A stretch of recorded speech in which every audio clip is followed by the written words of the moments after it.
Can everybody see my screen? Yes, sir. Okay. So thank you so much for the introduction and thank you for the opportunity to present. I wish I'd looked at the agenda prior to accepting this talk because it's impossible to follow speakers like Dushyant, Bahar, Antonio, and Guilherme, but nonetheless, and especially cover the breadth of abdominal imaging in a case-based review. But I'm going to give it a shot. I was able to collect a bunch of cases that I think are a mix of day-to-day things that we see on a common basis, and also some rare cases that I think, particularly that mimic lesions and stuff like that, that I think might be helpful for the audience. So without further ado, I have no financial disclosures, and I want to thank some folks who were very kind enough to share their cases with me, including Dr. Anuradha Shenoy Bhangle, Dr. Ryan Chung from Mass General, and Guilherme from UW here. So first case, not a very complex case, just simple. And again, just because of the format, I think I'm going to not go into questions, but just sort of walk everyone through it. And if we have time, we can have questions at the end. So on the top left, you can see a haste image where you can see a fatty lesion. And then on the post-fat saturated images, you can see T1 post-fat saturated images. You can see that the lesion has dropped the fat signal that you would expect with macroscopic fat. In and out of phase, not so much of signal drop, but very little enhancement as well. So a fat-containing exophytic lesion arising from the left kidney, demonstrating some heterogeneous enhancement. It's a renal angiomyolipoma, most common benign renal neoplasm, contains vascular, smooth muscle, and fat elements, and can spontaneously hemorrhage due to pseudoaneurysm formation because of its rich blood supply. And that risk increases with increase in size, and hence their usually recommendation is to embolize them if they start to grow beyond 4 centimeters. They're usually sporadic, 80% of the cases. 20% of the cases are usually associated with phacomatous, most commonly being tuberous sclerosis. Moving on to the next case, 65-year-old with a prosthetic cardiac valve. If you look at the T2 image here, nothing's very remarkable or any stark abnormality that you see. But if you look closely, I think you'll be able to appreciate bilateral symmetrical renal cortical hypointensity on both T2 on the T2 sequences here, and here's the renal cortex that is markedly T2 hypointense, and this can be seen in the setting of renal hemosiderosis, not a very sort of a diagnosis that really helps our clinicians because they usually know the history. But in this case, this was a case of a patient who had a cardiac valve, prosthetic mechanical cardiac valve, which can also cause this. And it's essentially hemosiderin depositing along the cortex that causes that appearance on T2 and T1 sequences as well. It's also very common, as you would expect, with hemolytic anemias and paroxysmal nocturnal hemoglobinuria. And here's a marked example of the same case. You can see that the CT, you really do not appreciate any changes, but on the MRI, you can see the marked T2 hypointensity of the renal cortex. Next case. This is a 22-year-old male presenting with dysuria. PSA levels were mildly elevated, but not significantly. And as you can see on the images here on the axial T2 and coronal T2 images, there's a heterogeneous mass arising from the left side of the prostate here. And you can see that it's sort of infiltrating into the adjacent structures. It demonstrates marked diffusion restriction, as you can see with DWI and ADC on the images here. And on post-contrast images, there's heterogeneous enhancement. You can also see on these images sort of diffusion restricting multiple pelvic lymph nodes as well that show enhancement.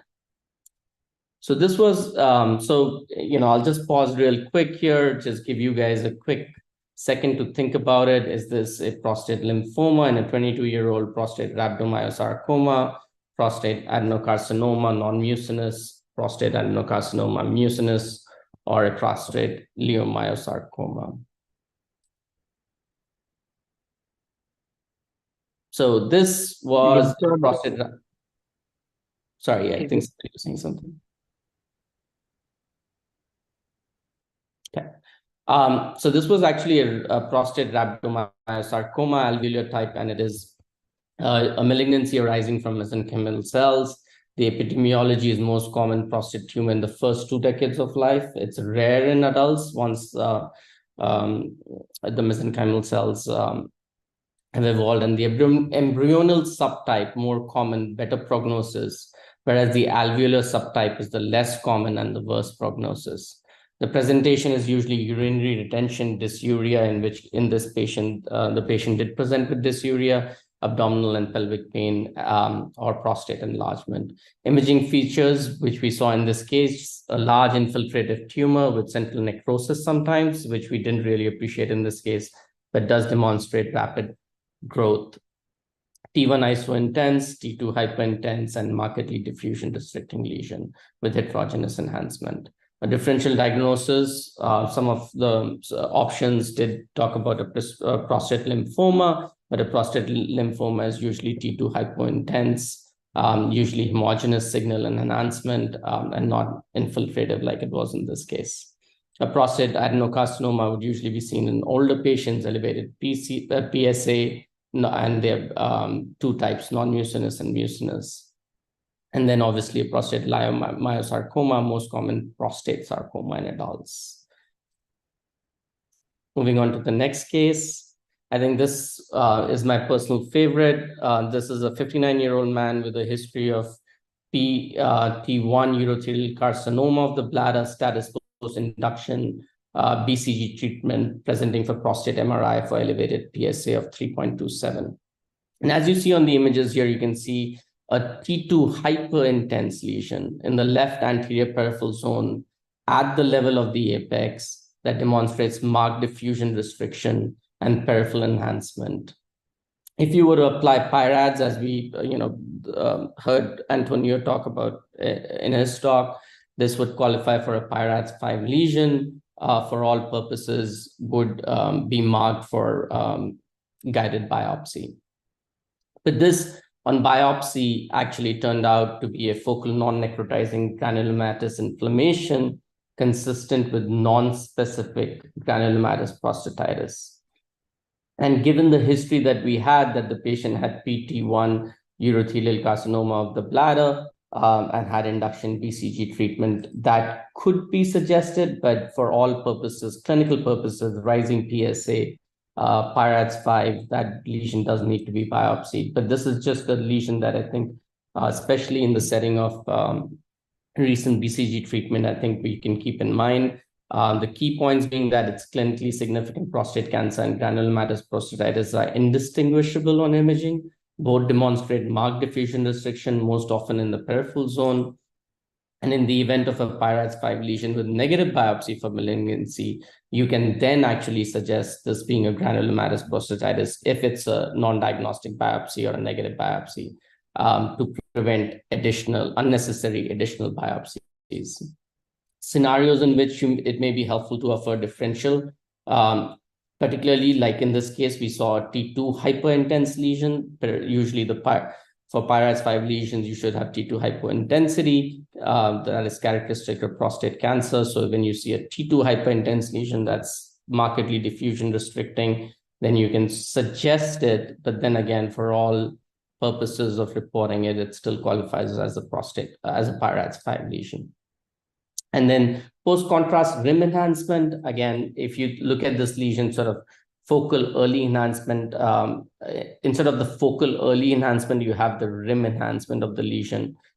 just if you correlate with the T2s here and sort of hallucinate, it's obviously we don't have the luxury of scrolling through, but there is sort of peripheral rim enhancement in this case. And the relevant clinical history is, I think, the most important in this case. And I think having seen multiple of these types of cases, whenever I see prior BCG treatment while reporting prostate MRI, I'm sort of cautious and just sort of take a second look. And the other indication, other clinical history that is relevant is obviously infectious tuberculosis and iatrogenic, including post-radiotherapy. Moving on to the next case. So these are multiple cases of adrenal lesions. And if you look at these lesions, the first case on your left is actually a right adrenal lesion, sort of T2 hyperintense. The middle case is a T2 iso-intense lesion. And then on the right is sort of a mixed hyperintense and hypointense lesion, heterogeneous. And these are all actually 3 cases of pheochromocytomas. So I think I just wanted to use all 3 cases as an example to suggest that, when you're looking at these adrenal lesions and particularly pheochromocytomas, you can have sort of variable T2 intensity for the lesions. And the typical imaging findings on CT would be unenhanced lesion. On unenhanced CT, you would have a lesion that's greater than 10 Hounsfield units. That's not an adenoma. On portal venous phase, you would get sort of 110 to 120 Hounsfield units. And they can show washout. I think that's important to remember. A lot of I think there's increasing data to suggest historically we would, if these showed washout and qualified as adenomas, we would leave it at that. But I think there is enough data to suggest that clinical correlation is still required because a lot of them, pheochromocytomas, can show washout. And the cystic change and necrosis occurs in 20 to 97% patients. And this is based on CT literature. And they can also be hemorrhage. But on MRI, when you look at the literature, the cystic change / necrosis, obviously MRI being better at evaluating that, is 32 to 52%. And as I showed in the 3 cases here, the T2 hyperintense signal is variable, and you can have ranging from 35 to 65% cases, depending on the literature you see. And here's nice examples of basically cystic changes here within the lesion. And also another case where you see the cystic changes here.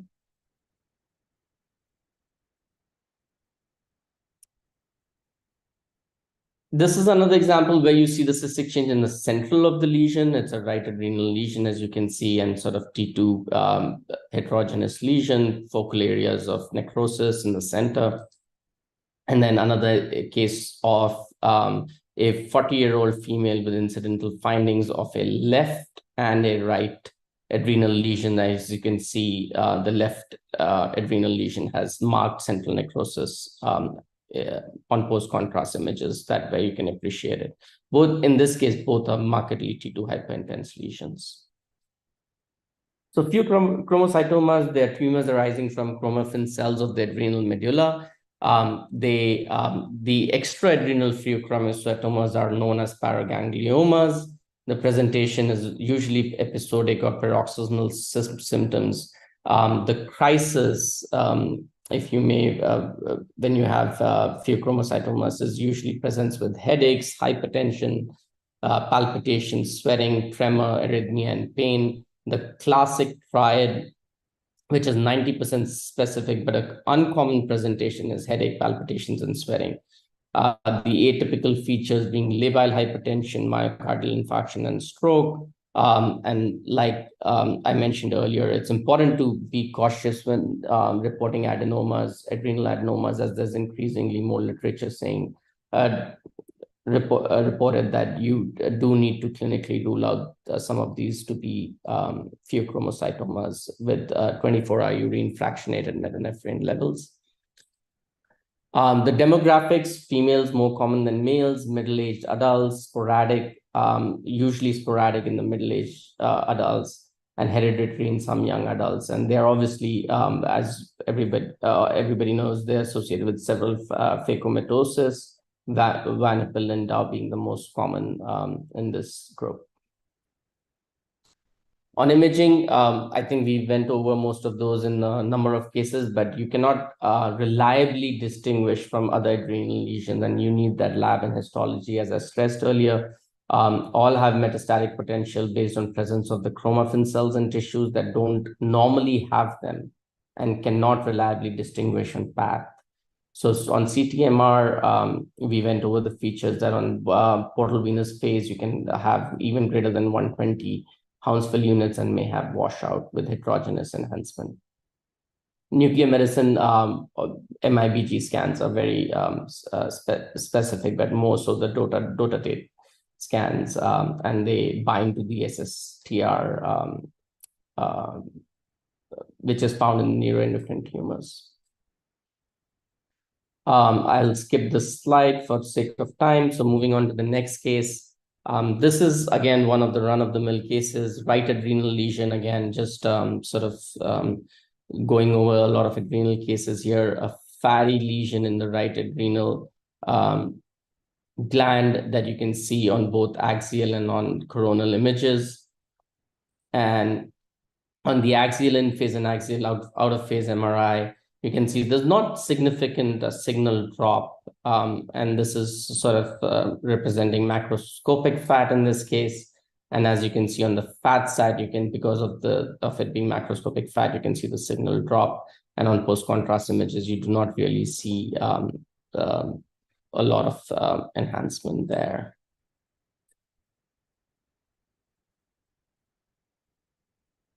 Here's a companion case of the left adrenal gland, again, a fat-containing lesion in the left adrenal gland over here. So adrenal myelolipomas, benign tumors of mature adipocytes and hematopoietic cells.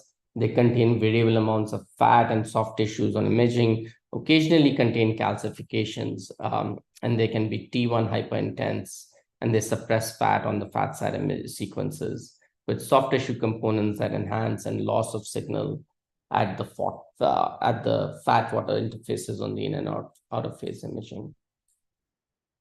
Next case, again, another one that could qualify as one of my favorites, but a very nice diagnosis that you can make once you've seen one of these, and usually at least add to the differential. So here's a pre-sacral lesion on the sagittal CTs, as you can see, on the axial CTs. And on the Hayes sequences, you can see that there is sort of a fat signal intensity lesion with some of which suppresses fat on the T1 pre-fat sequence here. And on the post contrast, you can see that there is heterogeneous enhancement of the lesion. I'll give everybody a second to just think of what differential they can think of. And just moving on to the next slide. So this is a nice case of a pre-sacral extra-adrenal myelolipoma, just to be in sync with the previous case that we saw. You can have extra-adrenal myelolipomas account for 50% in the pre-sacral area. When they're extra-adrenal, 50% of the time they are pre-sacral. And they're usually seen in elderly females. They are asymptomatic, occasionally symptomatic from mass effect on adjacent organs.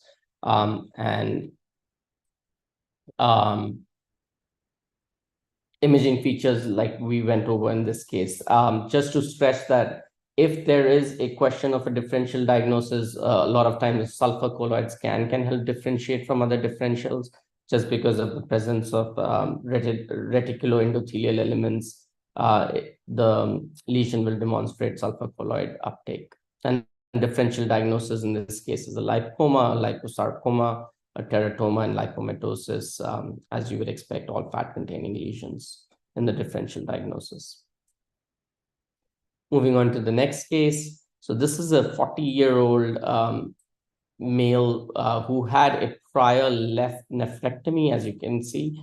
Over here, you don't really appreciate the left kidney. The right adrenal gland demonstrates on the in and out of phase, you can see signal dropout, consistent with an adenoma.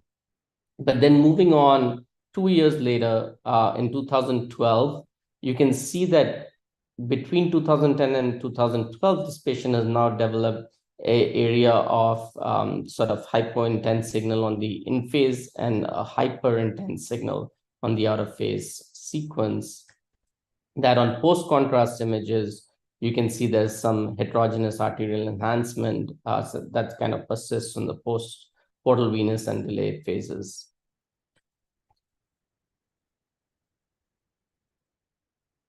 I'll just pause real quick there if anybody has any thoughts for the differential diagnosis. And just again, so this case, the same patient, as you can see on the T1 pre, there's a hypointense lesion here on the T1 pre's in the pancreas that enhances arterially and sort of persists on the portal venous and delayed phase imaging. And this turned out to be a case of RCC Mets based on the history that I provided earlier. The patient had a left nephrectomy for clear cell renal cell carcinoma. And this is a very, very nice example of adrenal collision tumor. So adrenal collision tumors, they can coexist two adjacent histologically distinct tumors. And they can be two benign tumors, two malignant tumors, or one of each. So the most common being an adenoma and a myelolipoma. Additional cases, you can get an adenoma and a metastasis, as in this case that we saw in patients with lung, breast, and melanoma, and including RCC, which it was in this case. Imaging features, you can see the change in characteristics of the previously seen benign lesion, particularly in patients with known malignancy. And yeah, so moving on to the next case, 58-year-old female with right upper quadrant pain and weight loss. You can see a heterogeneous mass in the liver. And if you sort of follow it, you can see that it is sort of particularly located in a segmental area of the liver. And if you can hallucinate somewhat of a tubular appearance. And the MRI again shows mild T2 hyperintensity, heterogeneous enhancement. You can see central areas that do not enhance, sort of almost, if I can sell it to you, a biliary kind of pattern here. And this was a nice case of hepatic fasciola, also a kind of liver fluke that has two hosts and eventually makes its way into the bile ducts. I did have another companion case with this that I unfortunately could not pull up the images, but I think, once you see a couple of these cases, which I happen to come across, I think, it sort of always stands out when you see it again. Moving on to the next case, I just wanted to very quickly just, before I go on to some of the atypical tumors of the liver, just for completion's sake, just highlight a Leyrat's 5 lesion, which is by definition a definite HCC. So you have here a T2 mildly hyperintense lesion that on pre-contrast you can kind of see here, and then on it enhances arterially and you have a washout. And you can see the capsule very clearly. So a Leyrat's 5 lesion, by definition, definite HCC.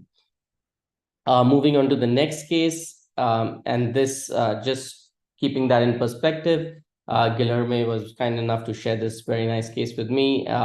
As you can see, there's a heterogeneous mass, and the MRI here, you can see that there's capsular retraction, there is peripheral enhancement and gradual centripetal enhancement in this case. And if I asked anybody a differential here, I think cholangiocarcinoma would be top of the differential, which this was in this case. But just to add to it, this is a slower slice CT from the same case, and you can see an arterially enhancing lesion with washout. So this on biopsy was actually a cholangiohepatoma, also referred to as mixed hepatocellular cholangiocarcinoma or combined hepatocellular cholangiocarcinoma. and you can call it what you may, but essentially it is a cholangiocarcinoma and HCC on histology occurring simultaneously. And they develop asymptomatically, and when advanced, present with right upper quadrant pain, weight loss, and obstructive jaundice. There's 2010 WHO classification sort of differentiates into two types, classical and with stem cell features. But one of the key features I think that should make you point towards them is marked diffusion restriction, and the two components, if you can delineate them like we could in this case, within the same lesion. Moving on to the next case. So pseudo-lesions of the liver, I just wanted to talk about this real quick for the next two cases. So lesions mistaken for primary hepatic tumors or METs are most often due to hemodynamic alterations. And without going into details, I think just to highlight that the portal vein obstruction can sometimes cause increased arterial flow and can cause a pseudo-lesion. But conversely, if you have third flow areas within the lesion, that is actually flow coming in from adjacent veins and anastomose with the portal vein branches that can sort of cause these pseudo lesions. So just a diagrammatic representation that, as we all know, these are very common areas along the falciform ligament and gallbladder fossa, but essentially highlighting that these are aberrant veins or parts of normal veins that are independently draining into the portal venous system and causing lesion. And so here you can sort of see a lesion along the gallbladder fossa that in this case was called ALR5 lesion, but I think ended up being called that twice, and both the times actually the biopsy showed that this was just steatohepatitis with cirrhosis and no evidence of carcinoma. And again called LR5 lesion, and biopsy again showed that this was not a carcinoma. Moving on to the next case, in the scheme of lesions in the liver that are atypical. So on the ultrasound, you can see a hypoechoic mass with peripheral flow within the lesion. And then when on the MRI, you can see a heterogeneous mass here on T2 with sort of heterogeneous enhancement again. Doesn't really fit the bill of a typical liver lesion. And in this case, this was biopsied, and this was a hepatic plasmacytoma. And without going into the details, just again, one of those rare diagnoses that I think one should just keep in mind, given that when it doesn't really fit the bill, these eventually need to go to biopsy. I don't think you can, make out these lesions prospectively on imaging, but one of the differentials in the rare lesions. And on the same breath, here's a well-encapsulated lesion, no significant arterial enhancement over here, as you can see, and sort of heterogeneous enhancement within the lesion with some edema and marked diffusion restriction. So this is, again, another of those lesions that are atypical in the liver, but one to keep in mind, and it is an inflammatory pseudotumor and rare benign hepatic lesions. An unknown etiology, but definitive diagnosis always requires a biopsy. But plasmacytomas and pseudotumors, I just wanted to highlight in addition to the third space flow of the liver, just to keep in mind when you're sort of chasing HCCs. And obviously, it's helpful to see that the liver is not cirrhotic. And then last case, just keeping in mind time, this is a CT from 10 years ago. And there's, as you can see along the right paracolic gutter, there's a heterogeneous enhancing soft tissue lesion. And on the sort of anterior to the rectum, you can also see a lesion. I do not want to provide the history in this case, which will clearly give it away. But 4 years later, after the CT, you can see sort of anterior to the rectum, you can see enlarged mass, if you may, knowing that in hindsight. And that shows T2 hypointensity and T1 hypointensity. Oops. And now if I can sell it to you, this is that same lesion that has now grown. And similar images of T2 images of the lesion here, in the right paracolic gutter, and then on post-contrast enhancement, you can see it with homogeneous enhancement. And on the coronal images, you can see the same lesion. And if I can sell it to you again, this is the same lesion that has now grown. Just pause a real quick 2 seconds, just let people think of what this possibly could be. And this is a nice case of peritoneal leiomyomatosis. They are basically leiomyomas dropped within the peritoneal cavity during uterine surgery, mostly myomectomies, and sometimes hysterectomy and C-section. But this is essentially smooth muscle metaplasia in peritoneal lining stimulated by hormones. And the epidemiology is females of reproductive age, as you would expect. And you can see circumscribed round lobulated masses with attenuation signal that would be typical for a uterine leiomyoma. And they can grow just similar to them, like in this case. And the differential diagnosis, obviously, if you were worried about malignancy, would be peritoneal carcinomatosis. And here's just a companion case in a 45-year-old female with right upper quadrant pain who had a history of hysterectomy. You can see sort of along the liver margin, a heterogeneous mass, and along the margin of the stomach. So quite a few dropped leiomyomas in this case that were both consistent with peritoneal leiomyomatosis. With that, I would like to thank you for your time. And I hope these cases were helpful.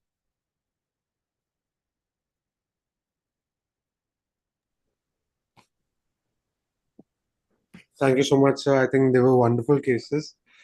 I don't think there are any questions.